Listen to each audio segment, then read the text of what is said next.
Thunder. My golly, out of all the topics that we can engage with, the concept of thunder, what is this thunder and why is this of any relevance to us in our lives? How can we tap into thunder?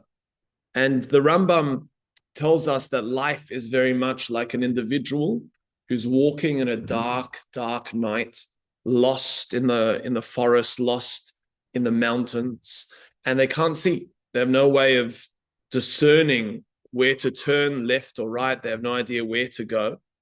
And they're scratching their head to try and figure out the direction. And suddenly a lightning bolt, suddenly the thunder hits and that noise strikes and the entire night is illuminated and an individual is able to see clearly where they're heading, what they need to do.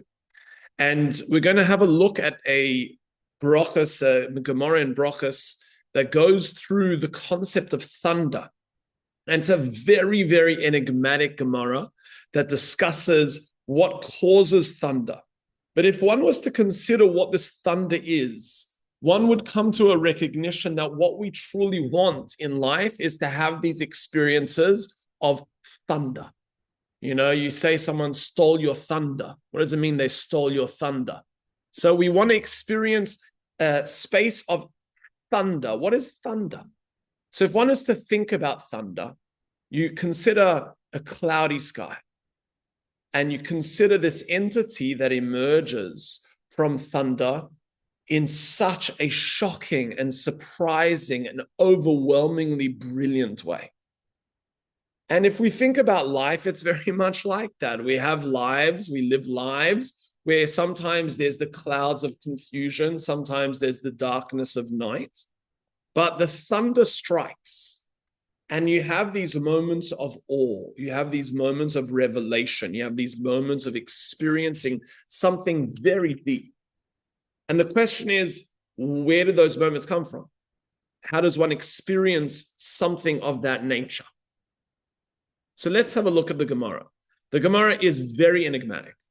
And I remember learning this Gemara and thinking, my golly, there is some serious depth in this Gemara, and I have not even begun to scratch the surface. So today we're going to try and scratch the surface of this Gemara together.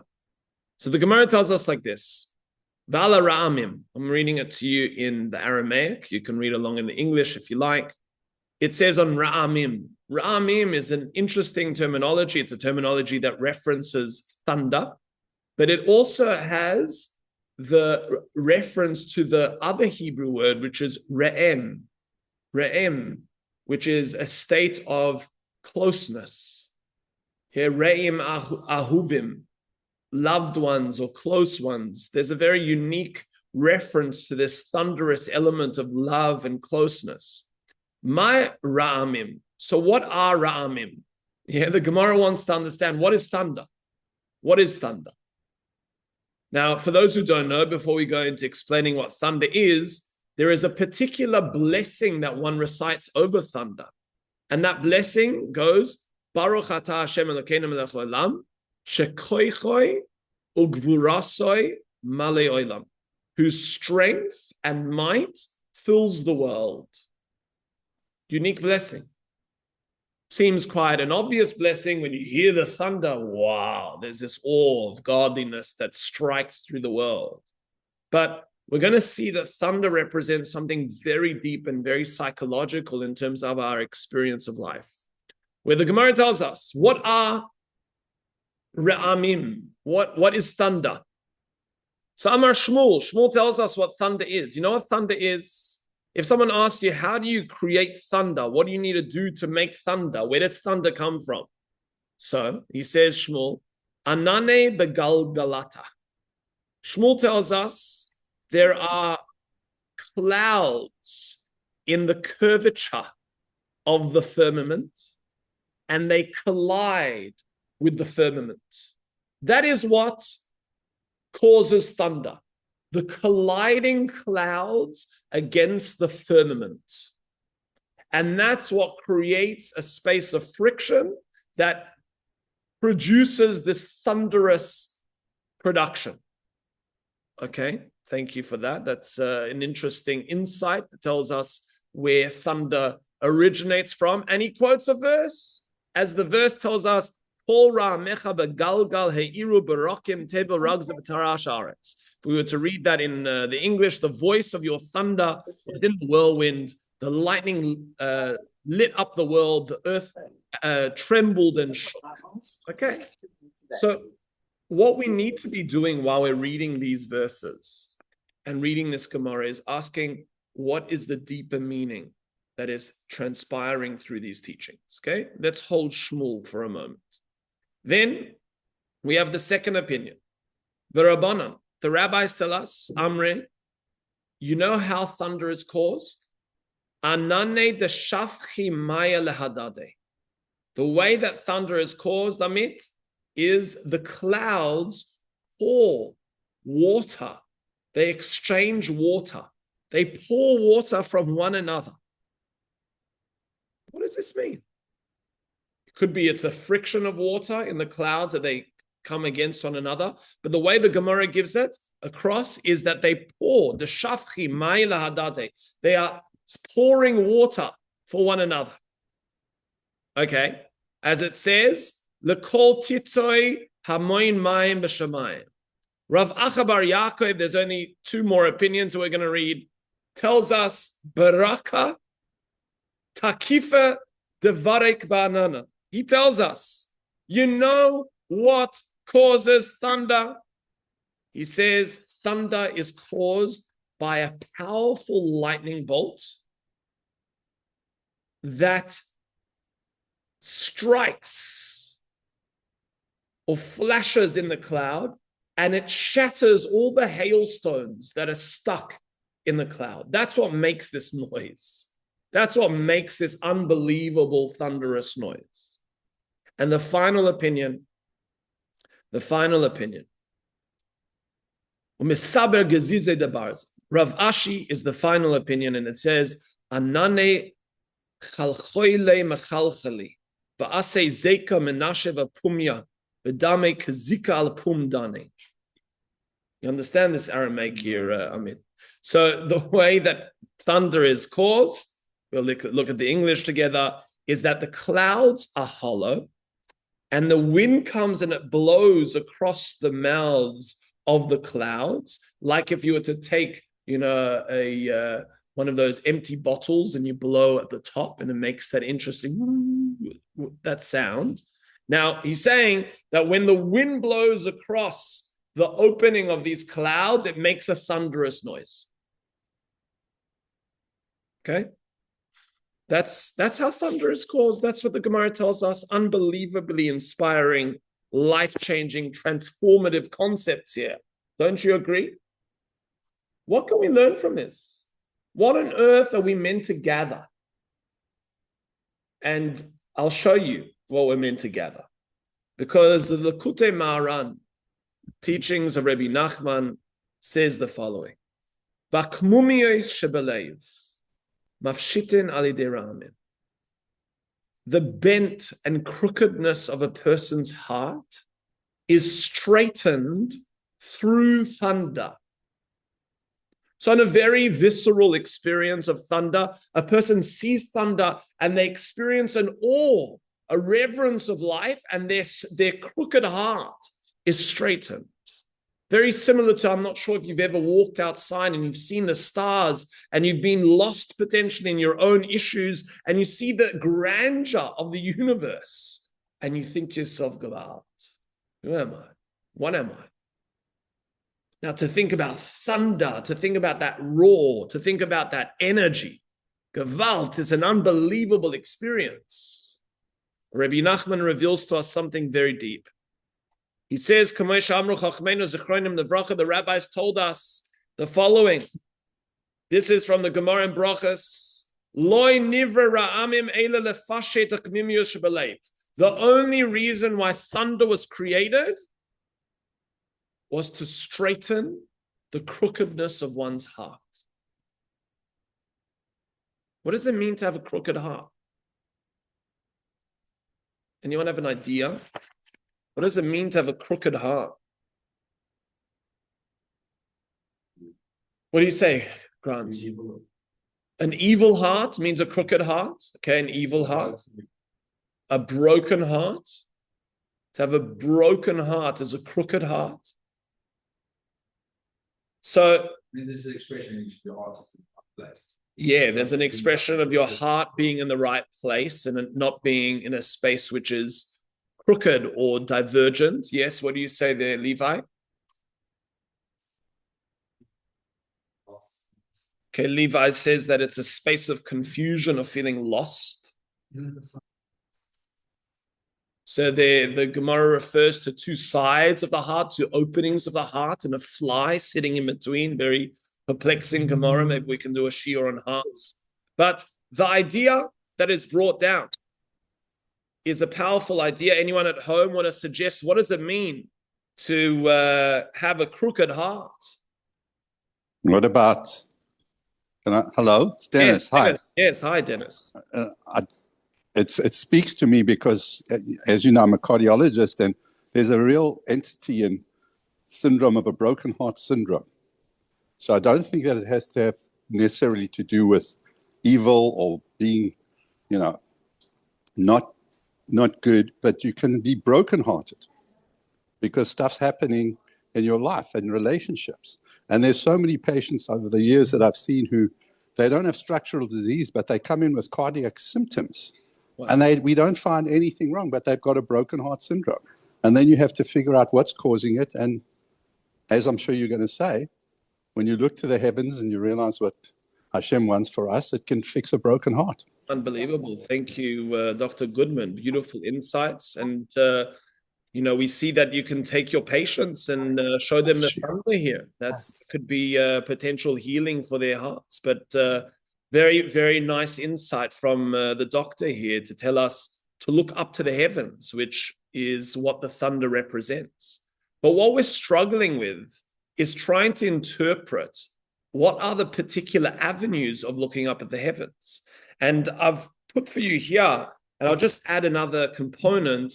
We know there's a verse that refers to the Yishrei Leiv, those who have straight hearts. It says have simcha, or the Yishrei Leiv simcha. A straight heart as opposed to a crooked heart is an individual that experiences the palpitations or the space of their heart pumping life through their life.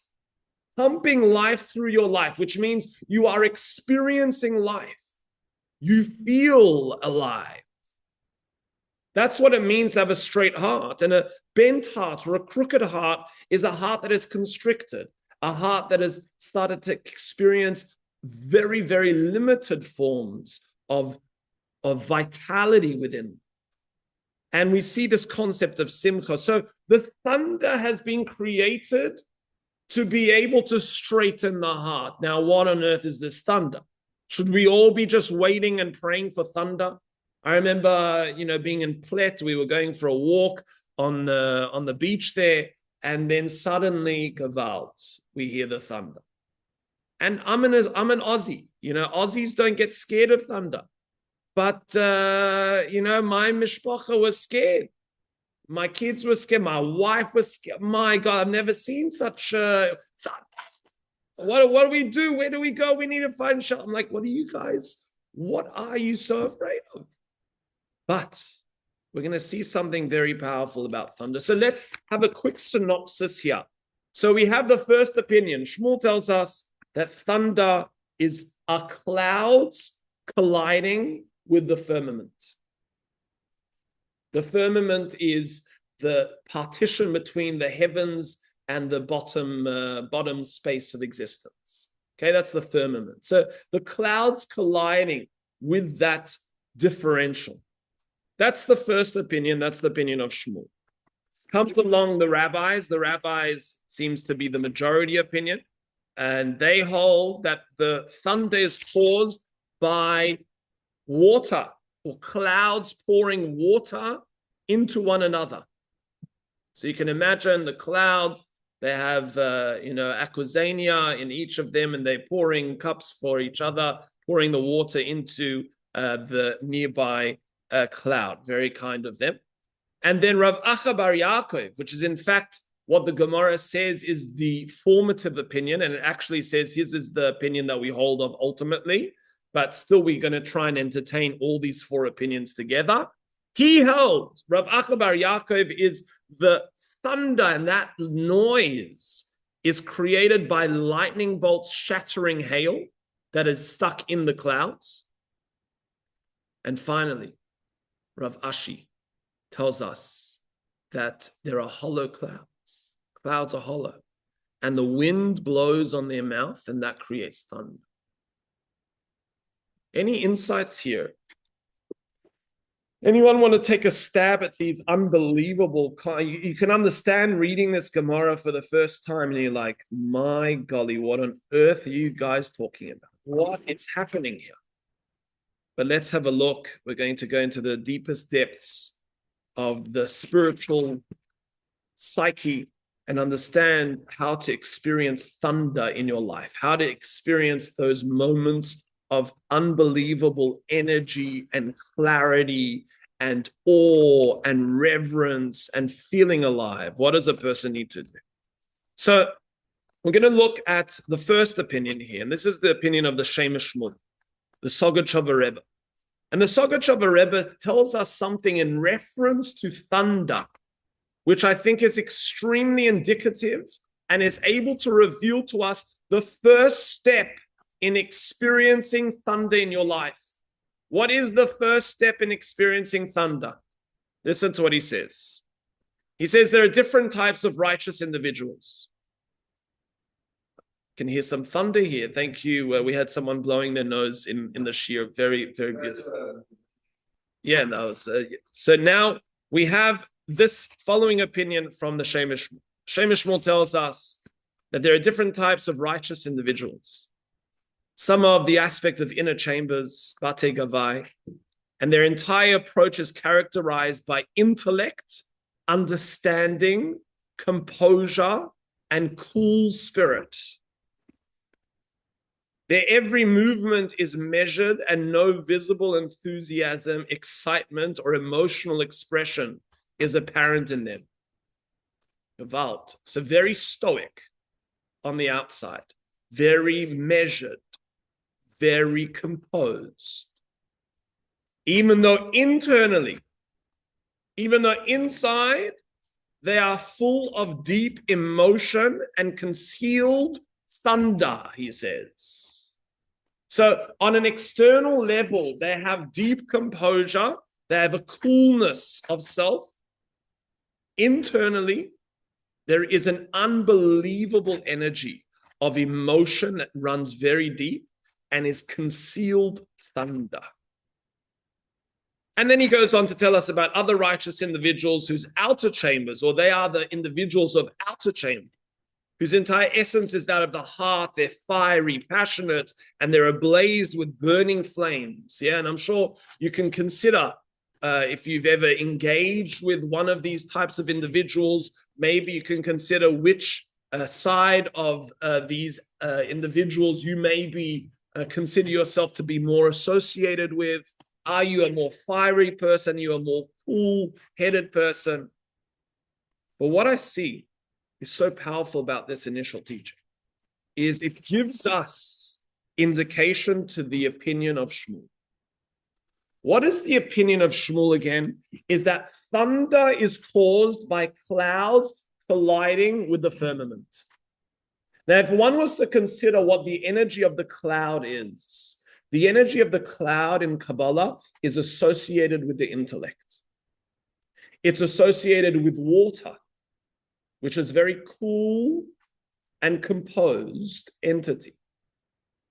While the colliding with the firmament, along the firmament is where you see the setting sun, that fiery energy, where you see this powerful space where the upper realm and the lower realm combine and turn into emotion. And what we see is the first step in order to experience thunder. What Shmuel is saying, you want to experience thunder in your life? Create a supremacy of the clouds over the firmament. Which means There are moments in life that a person's emotions overwhelm them, that the firmament and the inner thunder of a person is starting to build up. And those emotions overwhelm the individual and direct a person into spaces which can be very deleterious. And what it means to have cool composure is to retain an understanding that I am not these emotional experiences, that the coolness of my cloud is something that can eclipse the inner thunder. It's not saying you don't feel the thunder. It's saying what is the overwhelming entity within this mix. When a person in their life, and I think this is really the first step, is able to say to themselves, who am I and what am I defined by and what runs the direction of my existence? Emotions are fundamental to that equation. But emotions can't be the totality of one's direction. There needs to be the coolness of the cloud. There needs to be a space where the cloud interacts with the firmament. And this is the first step. When a person is able to create a hierarchy within the cloud over the firmament. And that gives the first step. The second step, my friends, is the clouds pouring water into one another. So once a person has come into their experience of life and they say to themselves, gosh, I might be feeling a particular way emotionally. I might be feeling an energy force emotionally, which is taking me into a darker place or into a space which has created a lack of movement, a lack of emotion, a lack of motion, healthy motion. The coolness of the cloud comes in and starts to say, whoa, whoa, whoa. Let's see the direction. Let's see the coolness of self. Let's retain that ability to not be swept away by anger, swept away by these very, very problematic emotions that can overwhelm and create a hierarchical experience. That's the first step. The second step we see is the clouds pouring water into one another. And I'm going to bring to you the Likutei Moharan in the second source here after these brief synopsis of the opinions. And he says like this, for our sages of blessed memory taught what is thunder. And he quotes this quote from the Gemara telling us, it's the clouds pouring water into one another. The clouds pouring water alludes to the other side, which is the concept of you have covered yourself with a cloud so that no prayer shall pass through. So what Rabbi Nachman is explaining is the cloud represents confusion. When you say you have clouded vision or you feeling cloudy, it's the experience of not having clarity, feeling confused, not feeling a sense of being able to express yourself through prayer. This alludes to the forces of evil that impede prayer. And when you know in yourself, when you're feeling clouded, it's very, very, very hard to express yourself emotionally. You don't know where to turn. You just want to distract. But when they turn, they return and pour out the waters of das they swallow. That is clouds pouring water. What is das according to Kabbalah? Das is one of the most fundamental and important spaces for spiritual experience. What is das? So Shlomo has defined das for us as consciousness. But das is a form of deep knowing.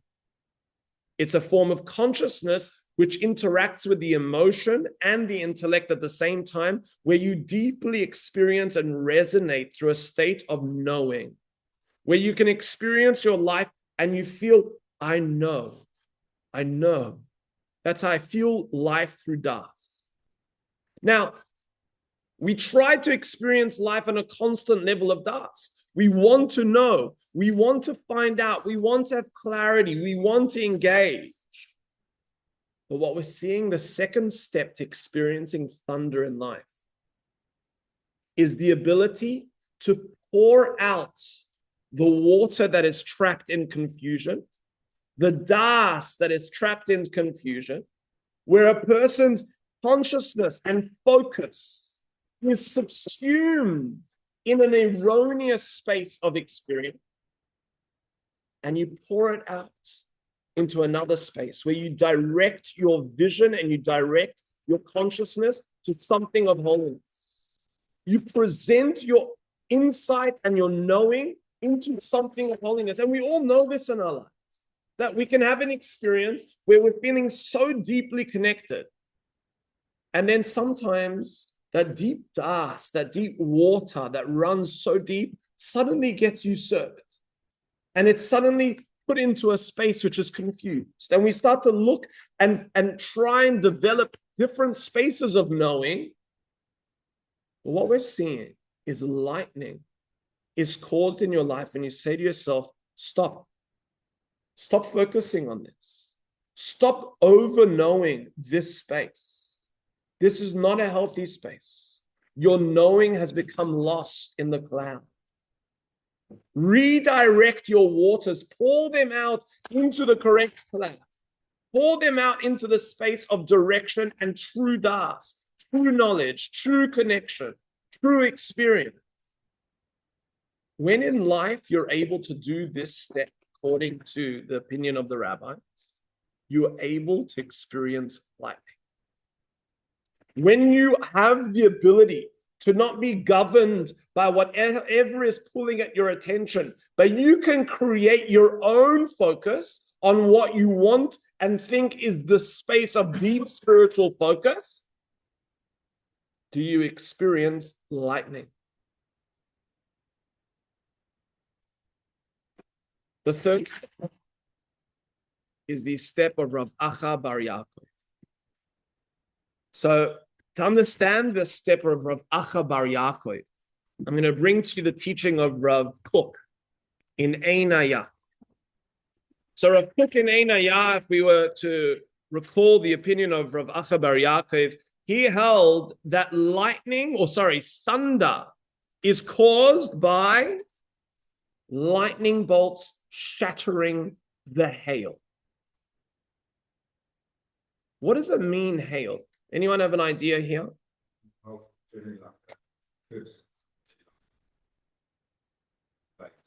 Okay, Grant is saying that hail is a curse. We see this with the plagues of Egypt, where we see the hail. It's a destructive force. Okay, good. But what is this destructive energy force? Why hail? And why is this being broken by lightning? What do you think the hail? You're right, it is a very destructive force. But what do you think it represents? Anyone have an idea here? Being rigid. Excellent. Is that Dr. Goodman again? It's such a privilege to listen to you. Thank you. Thank you. Very nice. So the space of feeling rigidity. If you think about ice, I'll tell you an amazing story from the Maharal. The Maharal, one of the famed rabbis of deep, deep, deep thinking in Prague. And the Maharal was once teaching a very fundamental principle. The principle that he was teaching is the concept of davar. Davar is a thing. And he said that the word davar also comes from the word dibur. What's the word dibur mean? To speak. And he was saying that every davar, everything in the world speaks to you. Everything that you are experiencing is speaking to you. I mean, we're talking about how the clouds are speaking to us, and hopefully you'll be able to have a few more insights when you experience the thunder and these energy forces. But he said everything in the world speaks to you. So his students went down to the river, and the river was, it was during the winter, and the river turned to ice. And they went down to the river and they saw that there was a procession of idolaters who went down to the river and they carved out an idol from the ice.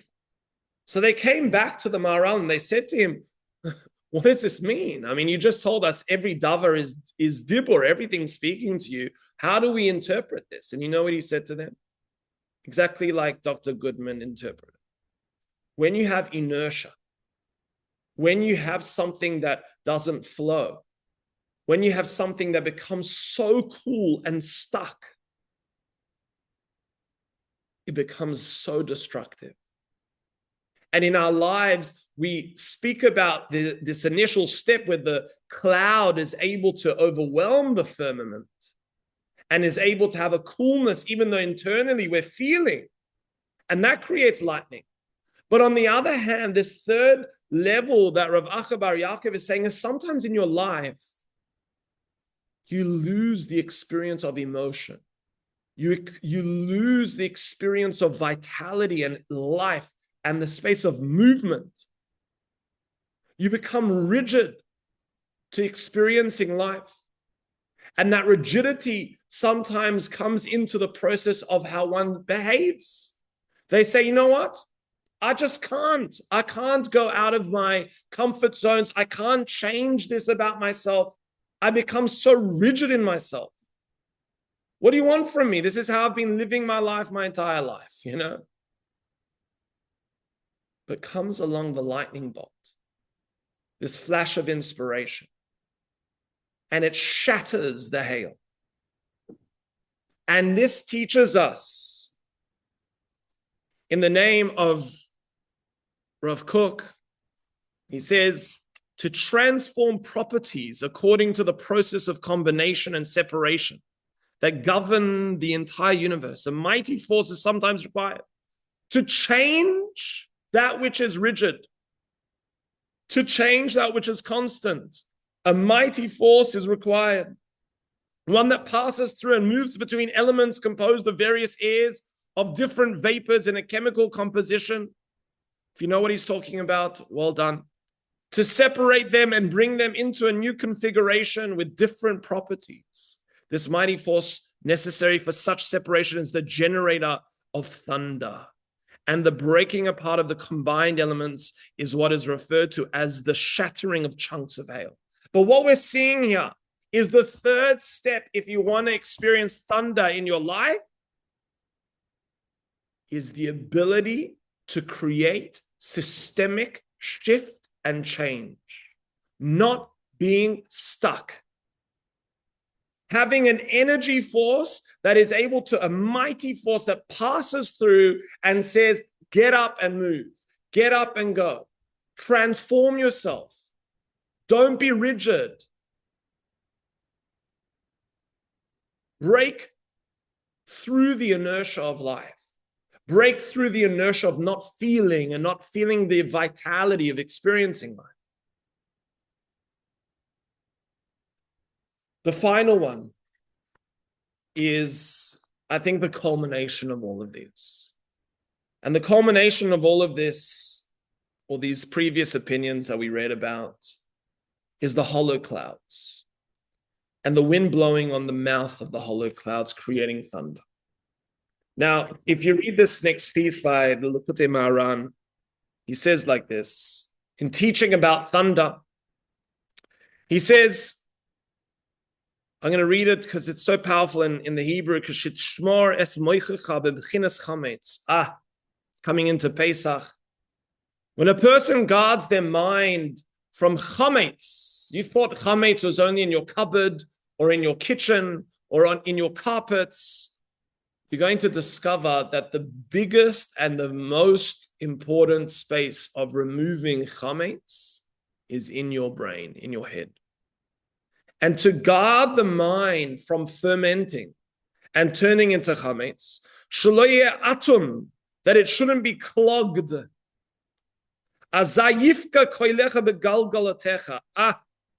Then your voice will strike your skull. And be converted into thunder. And it will straighten the crookedness of your heart. And then you'll have simcha. Then you'll have happiness. As we said, those who have a straight heart experience happiness. So what is he saying is the definition of a crooked heart. He's saying that the definition of a crooked heart is a person that is blocked.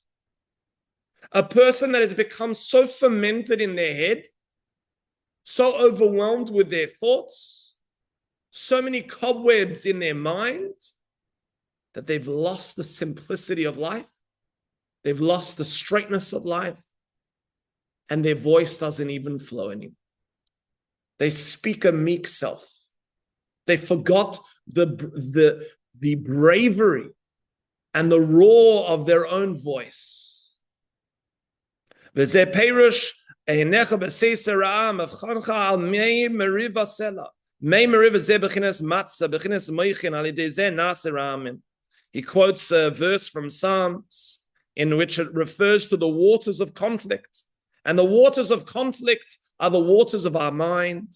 And what he says here is that when a person guards their mind from fermentation, do they then have a flow of energy that is able to pass through, called simplicity, called connectivity, and that reinvigorates their voice, and their voice is able to be expressed, which we'll see what that means in a moment. But the reason why I bring you this now is because I think that the first 3 steps that we have identified are fundamental steps to be able to guard the mind from its fermentation. The first way to guard the mind from fermentation is to protect it from the gases of the emotions. To understand the supremacy and the coolness of the mind is able to have hierarchical value over the emotional self. It's not ignoring the emotional self. As the Shem Shmuel said, these people feel very deep emotion, like thunder. But the cloud and the coolness, the serenity, the clarity is something that is able to be there as the overwhelming perception of their life. The second step we saw was the step of pouring out the water and the necessity to be able to focus. What are you focusing your knowing on? What are you focusing your knowing on? If you don't have mastery over your knowing, you can't experience that thunder.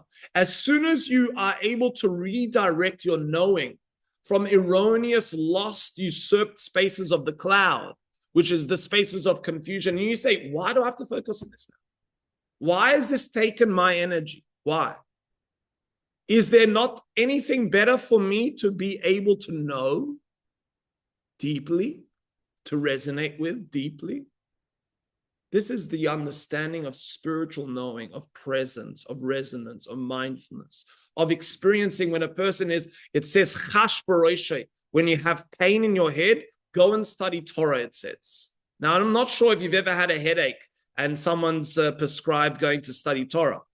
That's probably the last thing you want to do when you have a headache. What he's saying is when your mind is hurting, i.e. you're so overwhelmed by the cloud of confusion, direct your knowing to simplicity. Direct your knowing into something that's pure. Direct your knowing into coming deeper into the space of connection of that purity. And that's what it means to pour out that water from the cloud. And then we saw the space of shattering the hail. Remove yourself from the rigidity. You know those moments when you're able to overcome that space of feeling inertia, that space of feeling coldness in life, that space of feeling this frigid, shattered self, and shattering that with a lightning and moving forward and saying, I create and I will experience a vitality in my life, a clarity in my life. That is what is represented by the lightning bolt, shattering the hail. And then finally, we see the final energy. And this is the energy of the hollow clouds with the wind blowing on their mouth.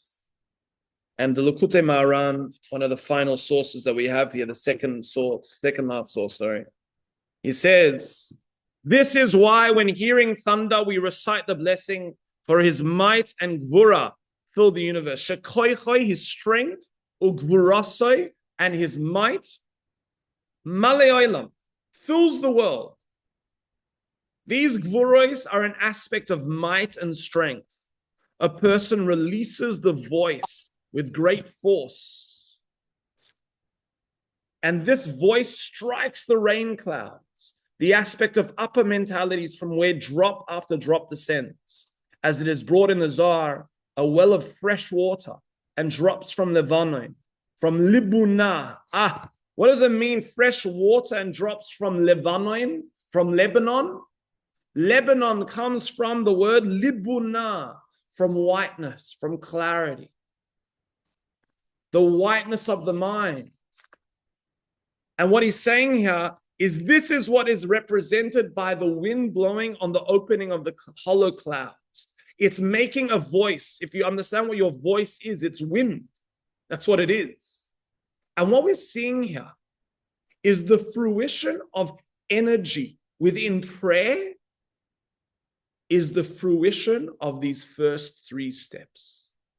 When a person is able to create the coolness of mind over the emotion, when a person is able to remove the focus of confusion into the focus of spiritual clarity and deep knowing, when a person is able to break through the coldness of the hail, do they then have the ability to express their voice with a state of might and vitality?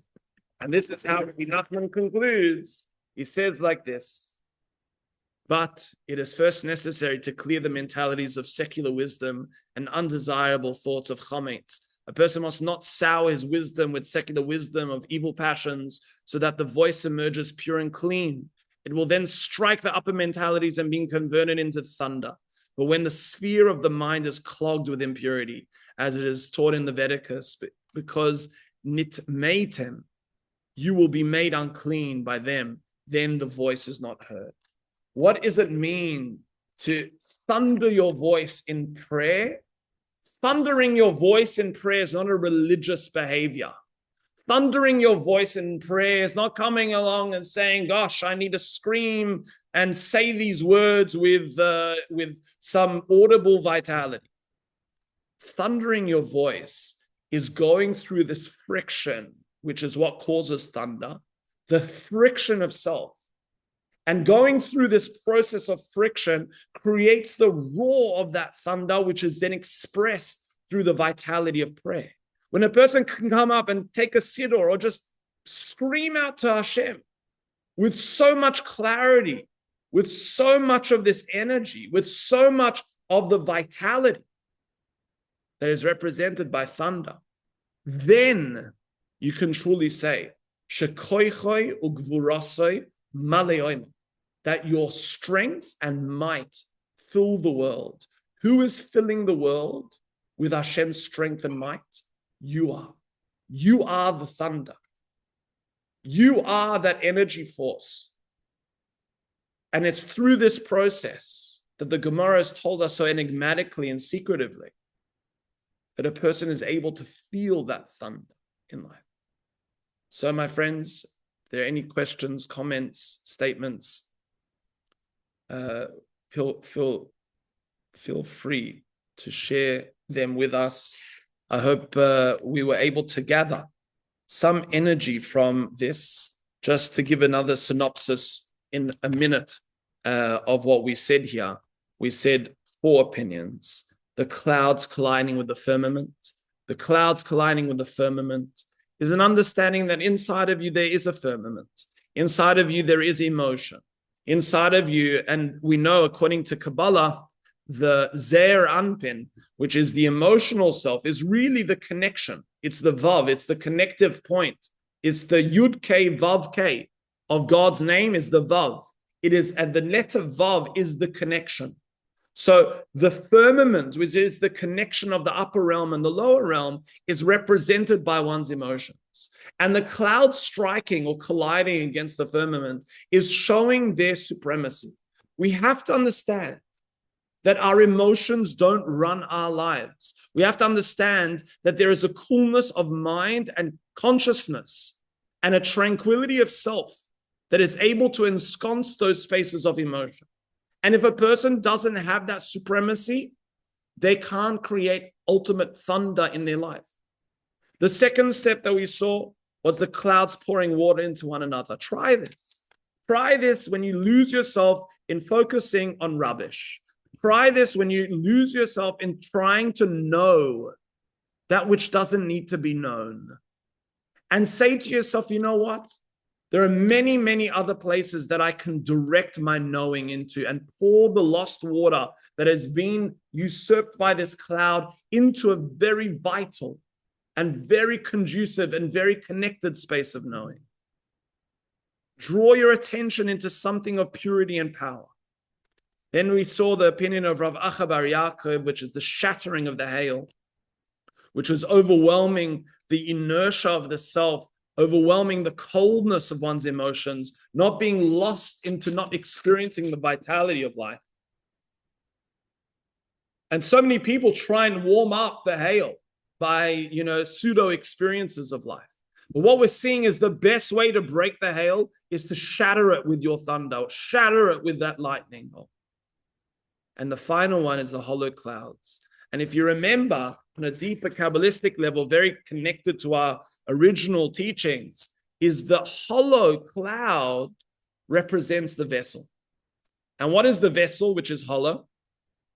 The vessel, we said, was the energy of Malchus, queenship, which was this vessel, the nun, waiting for the deeper wisdom to flow into it. The vessel is our mouth. The vessel is our body. And if one doesn't have the fruition of these energy forces through the expression of the mouth, which is the combination of the intellect and the emotion flowing into the energy of the body, then these entities are not fully expressed in a person's life. They can hold these three initial spaces, but if it is not expressed through the roaring of one's voice, you have not fully expressed these spaces of what thunder is. And it has to be the wind. It has to be the emotion that is blowing on the opening of those clouds, the hollow clouds. The hollow clouds, again, representing the vessel of your mouth and body, which is hollow. The mouth and body is hollow, and it needs to be filled with wind. It needs to be filled with ruach. It needs to be filled with spirit and energy of spiritual energy. So please, God, my dear friends, we should experience the awe and wonder and brilliance of thunder in our lives. And as the words of the Rambam, as we started off with, saying that life is like this dark place where you don't know where you're going. And suddenly you see the lightning and you experience the thunder and it clarifies the way for you.